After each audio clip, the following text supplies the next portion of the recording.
ಅಕ್ಕ ಬೀರಣ್ಣ, ನಾನು ವಾರಿಗೆ ಹುಡುಗರ ಜೋಡಣೆ ಆಡಲಿಕ್ಕೆ ಹೋದ ಸಮಯದಲ್ಲಿ ಮುಂದೆ ಏನಾಗಿರೋದು ಕಂದ ಬೀರಣ್ಣ?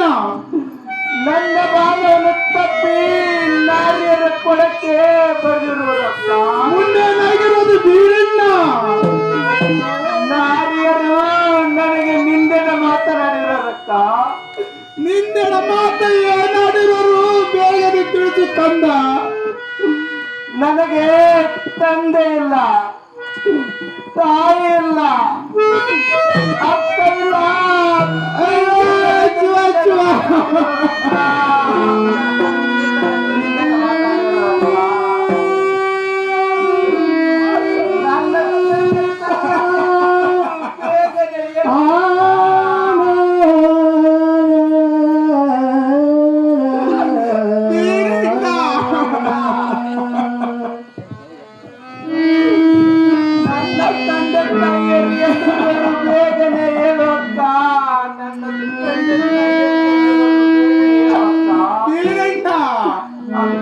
ನಿನ್ನ ತಾಯಿ ತಂದೆ ಸಮಾಚಾರ ಹೇಳಿದರೆ ಬಹಳ ದೊಡ್ಡದಿರುವುದು ಕಂದ. ನಾನು ಹೇಳುವುದೇ ಬೇಡ, ನೀನು ಕೇಳುವುದೇ ಬೇಡ. ಸುಮ್ಮನೆ ಮನೆಗೆ ಹೋಗುದು ನಡಿ ಕಂದ. ಬೀರಣ್ಣ ಬೀರಣ್ಣ, ನನ್ನ ತಂದೆ ತಾಯಿಯ ಸಮಾಚಾರ ಹೇಳಿದರೆ ಮನೆಗೆ ಬರುತ್ತೇನೆ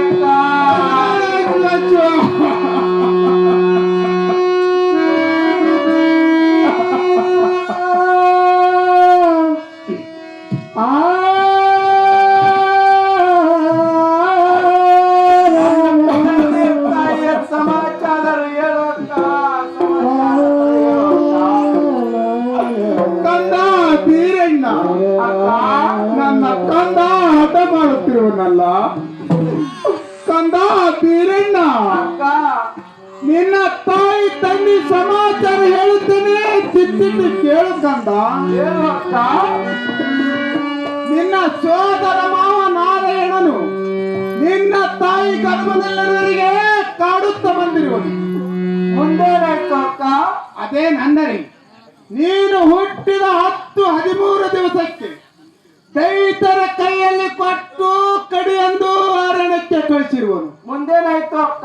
ಆ ದೈತರು ನಿನ್ನ ತಾಯಿ ಮಾಡಿದ ಬುದ್ಧಿ ಪ್ರಸಾದವನ್ನು ಊಟ ಮಾಡಿ ಆ ಪುಣ್ಯಾತ್ಮ ದೈತರು ನಿನ್ನನ್ನು ಹೊಡೆಯದೆ ಬಡಿಯದೆ ಹಾಗೆ ಬಿಟ್ಟು ಬಂದರು ಕಂದ.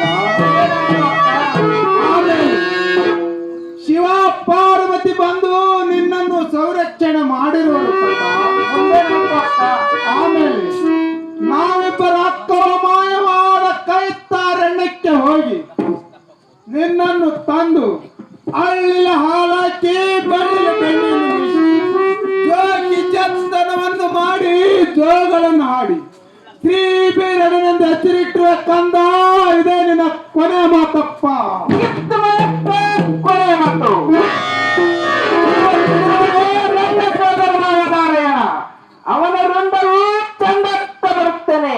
ನಗರಿ ಪಟ್ಟಣದಿಂದ ಬಂದವರಿಗೆ